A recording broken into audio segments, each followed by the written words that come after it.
we've been staying at this, I just have to just call it the Magic Castle. And it is so incredible. There's like crystals everywhere. Do you guys just like grow crystals everywhere? Is that why there's crystals everywhere? I'm gonna find out. I'm gonna find out. So anyway, I love the city. Coming in from the airport, our limousine driver said, I moved here from California. And we're like, why? And he said, because it is such, we looked everywhere. And he said, we found this city and it was just such a beautiful city. And we're all like, okay, cool. And over the last 4 days, I can honestly say, I could live here, no problem.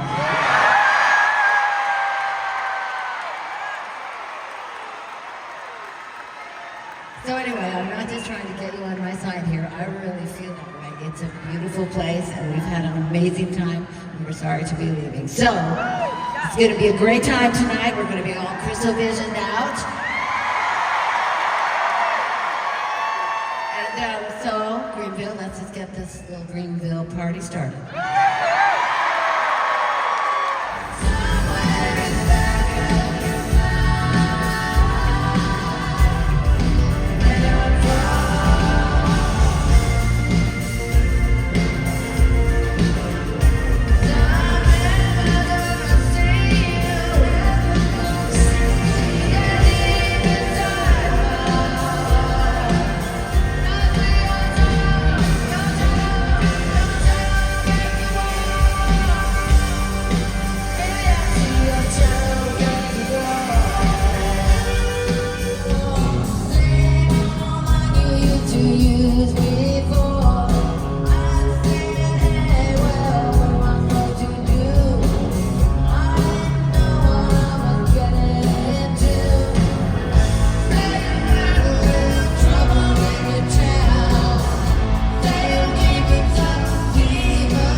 Thank you. Okay.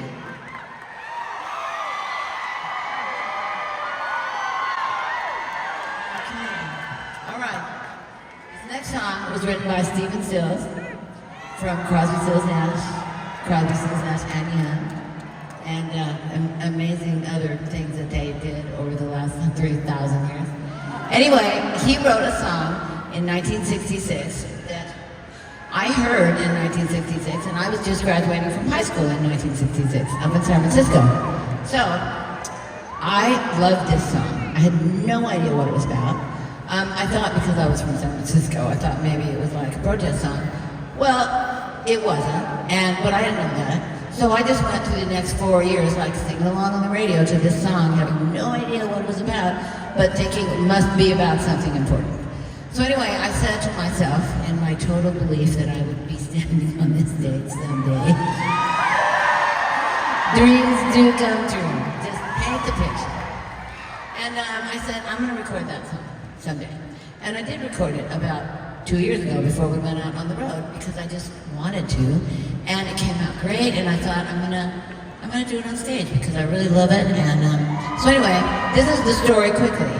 It was not a political song. It was a song that was written about a bunch of kids in Los Angeles, and Lindsay and I had not moved to Los Angeles yet. We didn't move there until like 1971, and this was somewhere around 1966.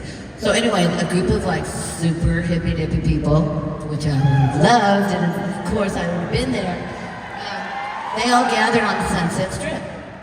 And I'm sure they probably did it all the time. But this one night, there's probably just a ton of them, and the cops came and said, well, you have to leave. And they're all like, why? And he's like, because we say so. And they're like, why?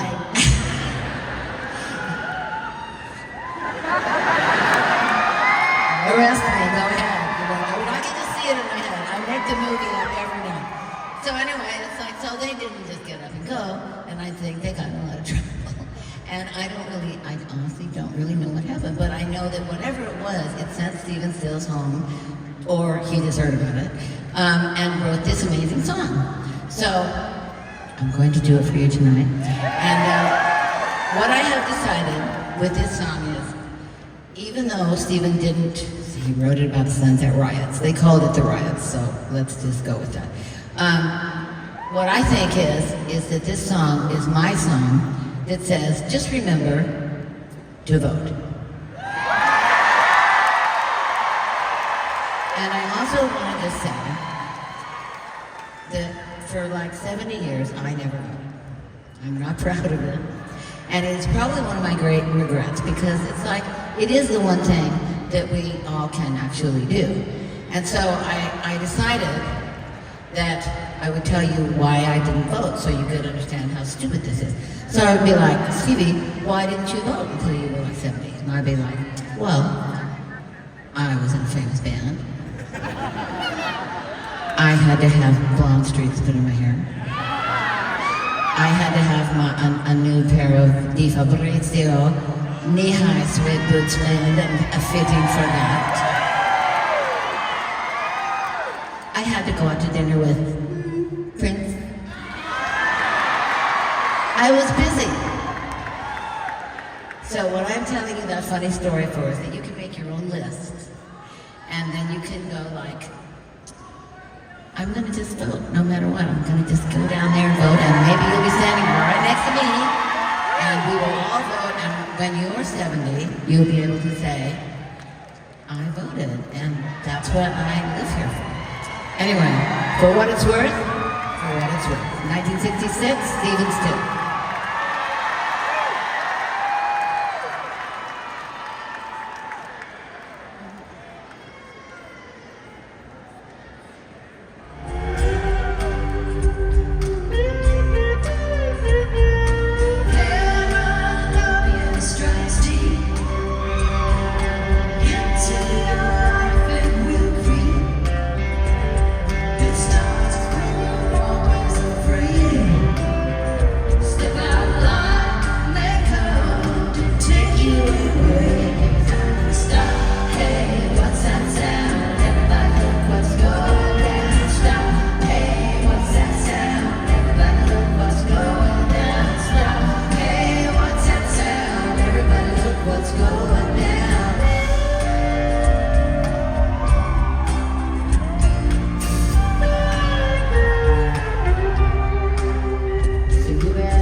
Thank you. And Lindsay and I are like, this is good. It's good. Yes. And so they get out, and they're dressed beautifully, mixed, beautifully dressed, you know, the vest, the fat watch, the gorgeous suit made from, you know, in England. And Christine's dressed beautifully, and John's not, but that's who John is. John's in cutoffs and a t-shirt, and John has really handsome silver hair.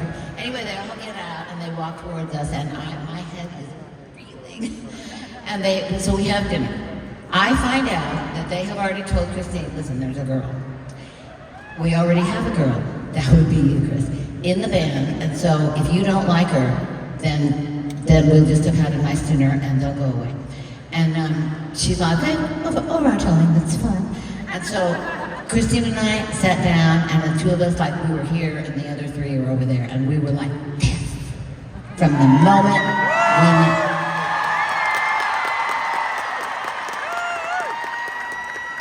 I mean, girls, really, it was like this. It was like, and then we'll go to New York, and we'll go shopping there, and we'll go to the plaza, and I mean, we were just like completely freaked out. We were so happy. So we did leave at 3 in the morning, and we went home. And the next day, Mick called back and said, "So meet us in 2 days in this rehearsal hall, and we'll start rehearsing. Bring all your songs. We'll start rehearsing, and we'll start making a record like next week." And so we're like, okay. And so that's exactly what happened. But this is what ends up to be the end of the story. So we are there for a week, and it's all going great. It really is, truly, the songs that you heard on the first record, they're all there. And I'm going like, this is really good. And so at the end of the week, Mick comes to me and he goes, well, here's your money, because we didn't sign on, we were just sidemen at this point. Here's your money. And I'm like, well, you're gonna pay us too? And he gives me $250. And I'm like, thank you so much. Thank you so very much. And then he walks over to Lindsay and gives him $250. And I'm like, excuse me? I am the financial woman here. I'm the financial person in this family. So I'll be taking Lindsay's and paycheck. So we take the money, I sign in a black book, a really beautiful black leather book, SN. And Lindsay signs, Ellie. And when we leave, we're in the car. We're going like, we can fix our reverse. We can go backwards now. And so anyway, we go home, and this is great. So we have money.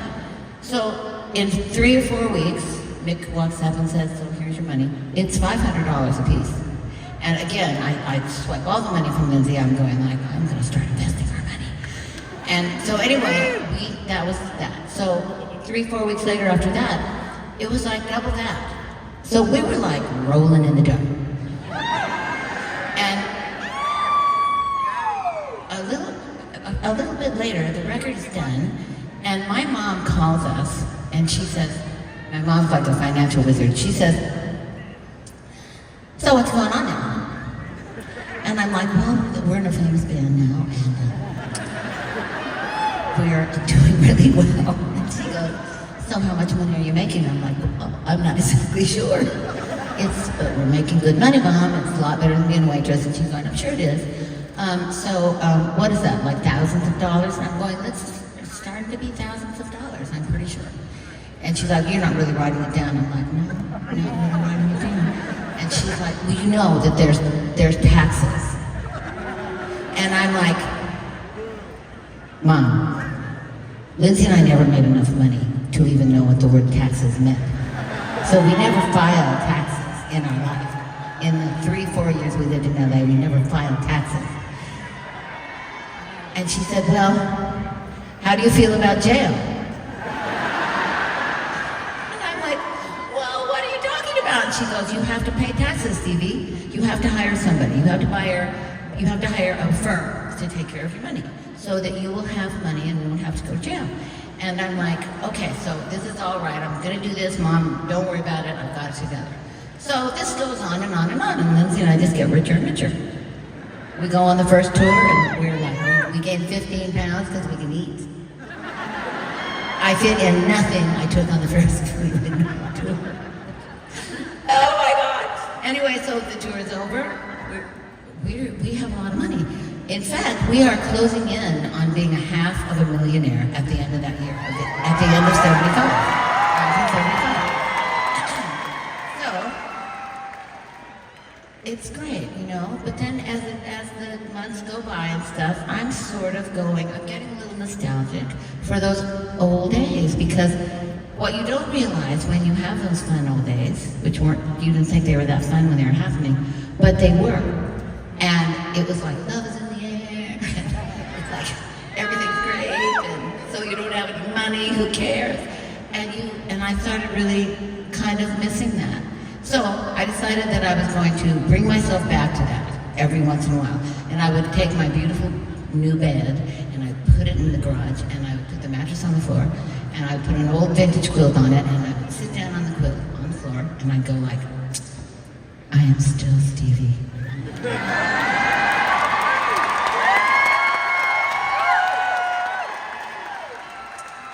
So I give you this story because you might want to try it at some point when you're feeling a little bit overwhelmed. Anyway, so out of that somewhere came this next song. It's about nomads, it's about people who travel, it's about rock stars, and most important, it's about gypsies.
This song doesn't have an introduction, so you can just like interpret it any way you want.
she came later. We started to go to Bethesda Naval Hospital and Walter Reed Army Hospital to visit the soldiers. And we did not have any idea that we would be going for so long, but we went for 4 years. And we went more than any of the politicians in Washington, D.C. I got a medal for being the person that visited the hospitals the most out of everybody. So I have to tell you, we would go into, well, when we first started, we'd go into Walter Reed first, then we'd take it that day, and then we'd take a day off, and then we'd go to Bethesda the next day, because you needed to have a day in between so you could take in what had happened to you. So we go to Walter Reed, and the Army is a lot easier on people, weird girls that come in, flowing hair and stuff, right? And a cart full of stuff, right? So they got used to it over the 4 years that we went. And we would go in at about 2 in the afternoon, and we would not leave until 2, maybe 3 in the morning. And this was the best time of my life. I felt all the way through that 4 years that it was like my finest hour. And we would go and we would, a lot of these kids were from Iraq and that whole Middle East world that we didn't know anything about. They didn't know me exactly, so I knew I had to have something, to get into their heads. So I would make up iPods with 937 songs on them of every possible imaginable music you can think that they might like, and also that I also liked. So we'd go in and I'd walk through the door. A lot of people knew me, and a lot of people were like, who are you? And I'd like, well, I wasn't going to say I'm a really famous rock star and I'm 100 years older than you, but I would just go I'm Stevie Nicks and I have come to bring you music.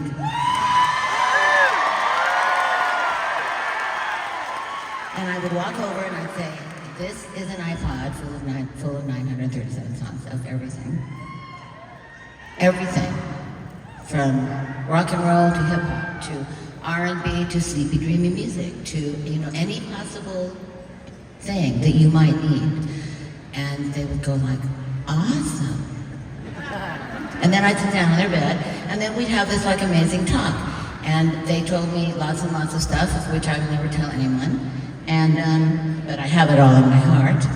And then finally at 2 or 3 o'clock in the morning, when we had seen 50 soldiers, they would finally come to us and say, there's just one more guy.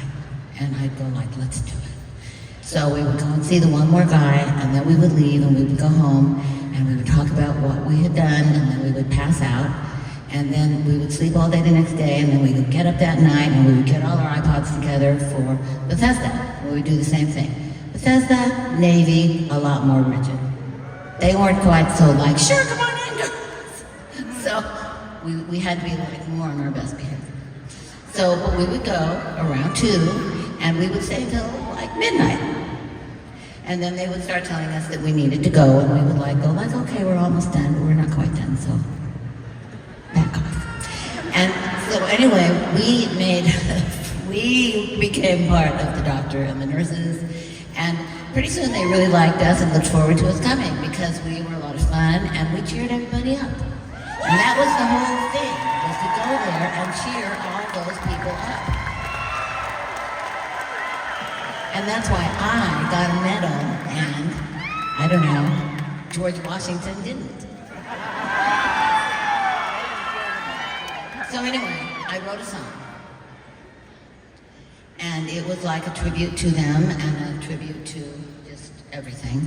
And so I stopped. I did it for a while on stage. And then the things that they kind of fade. And so I hadn't done it in a long time. And then when the Ukraine war started, I thought, I was watching TV, and I was hearing my song in my head, and I was thinking, this song really goes really well. This poem goes really well for what's happening in Ukraine, so maybe I'll bring it back because knew I was getting ready to go on this tour. So I decided I would do it. And I thought it was going to be over in, 2 weeks. And as we all did, and it wasn't. So anyway, all I have to say tonight about that is that it breaks my heart every day. And if I wasn't 75 and if I wasn't a girl, I would go there and I would sign up. So this is what I can do. I can make music. I can write a song about it. So this is Soldiers of Joy.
you.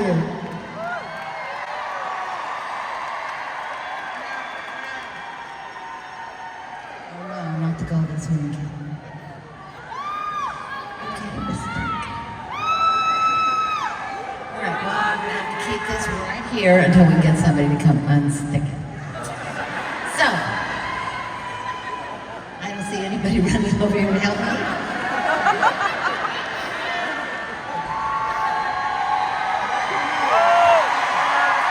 Well, look who we have here.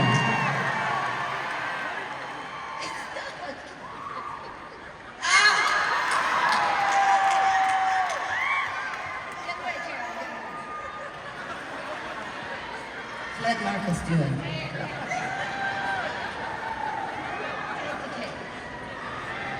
Oh, you cannot take the cake without me.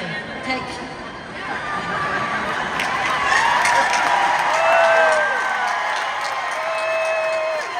Take the cake. Oh no, you can't. All right, you got that on film, I hope. Yeah. I have that when I'm 9 years old to just replay.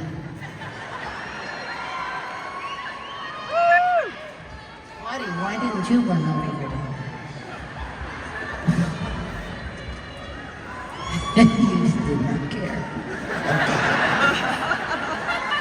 All right, well, guess what? This is followed up by a huge surprise. You're going to be so thrilled that this is new. So, I decided that I tell the story, it's so fabulous. So I've been working with this amazing vocal coach since 1995. And people tell me, they ask me, how come you can still sing so good and you're so old? And first of all, I say, thanks so much for that. And then I say, well, because I have an amazing vocal coach. And they go, but a lot of the other big bands that have singers and stuff in it, like they don't sing as good as you do. And I go, they don't have a vocal coach. And they don't practice. So everybody can do it. The vocal cords are just muscles. You're the best! So if you want to do this when you're my age, get a vocal. So anyway, this man also happens to be an amazing singer. Yay! Twofer. So tonight we are going to do a song for you that we've not done on stage in quite a while. And he's the only other person besides the person that sang it that we made a record with, and that was Mr. Don Henley. So, only a few people can step into Don's shoes, but this man has done it beautifully, off and on, for many years. So, ladies and gentlemen, I would like to introduce to you Mr. Steve Reale Vasquez, my vocal coach.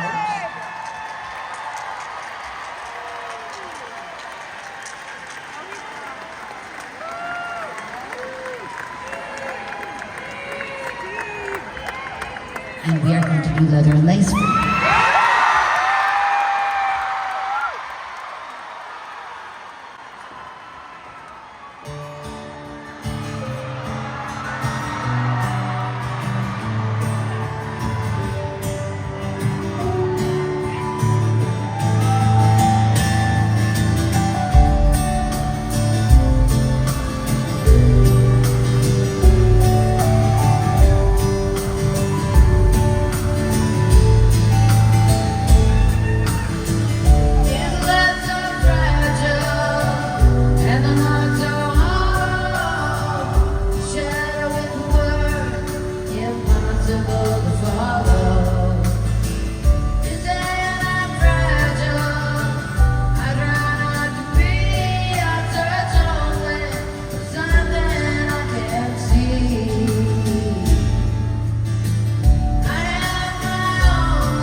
Greenville.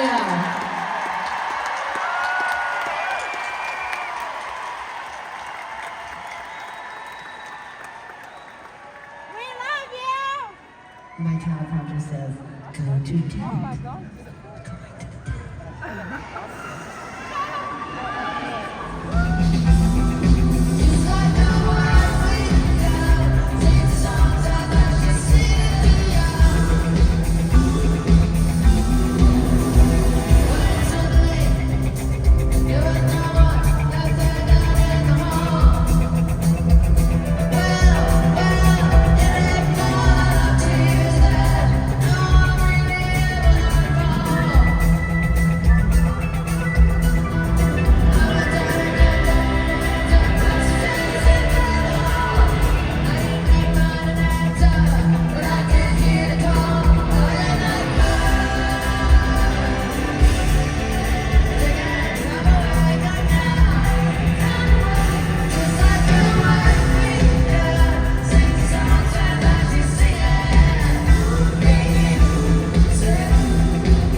Thank you, everybody. You have been an awesome, awesome audience.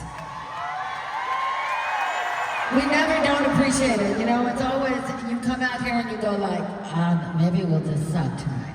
Or you go, maybe they'll just hate us. Or maybe it's the moon is in the wrong place or something. It's like you always come on going, well, what if it goes just terribly? And the thing is that music is so amazing that even if it is going a little bit terrible, by the time you get to the second song, the audience, you, cheers me up to the point of it's like, okay, I'm good. And then we're just so glad to be here. So, love your town, love all the crystals that seem to be everywhere. And we will be back to see you because we've had such a good time and you've been so genuinely beautiful. Thank you.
took my love and I took it down. Climbed a mountain and I turned around, and I saw my reflection in the snow-covered hills, till the landslide brought me down. Oh, mirror in the sky, what is love? Can the child within my heart rise above? And can I sail through the changing ocean tides? Can I handle the seasons of my life? I don't know. Oh, well, I don't know.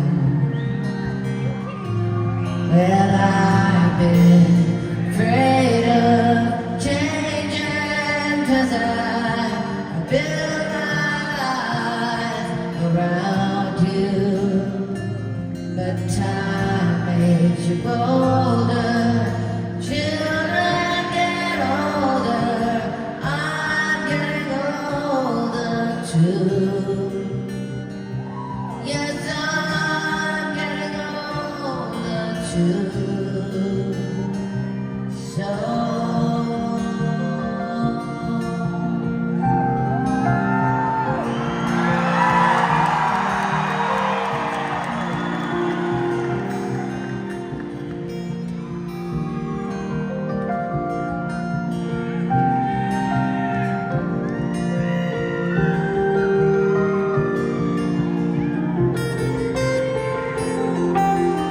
I've been afraid of changing, 'cause I built my life around you.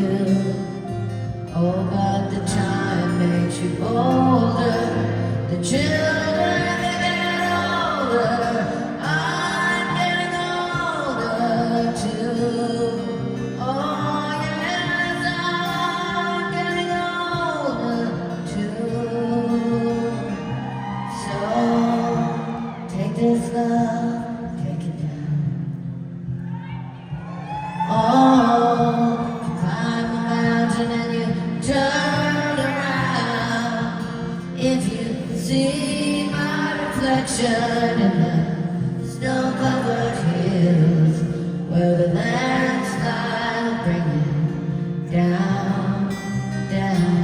And if you see my reflection in the snow-covered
So I want you to know one thing that has been happening since we started this tune. I can't talk. What I was going to say is,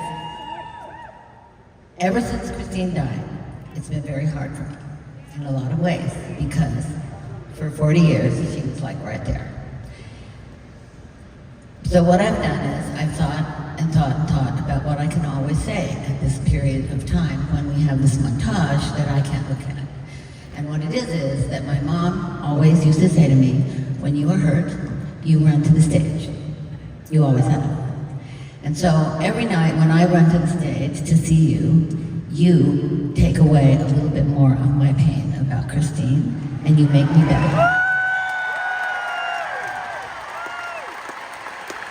And you are truly the only thing that has made me better over this last 2 years. So thank you so much for being there for me, even though you didn't know. Thank you so much. You are awesome.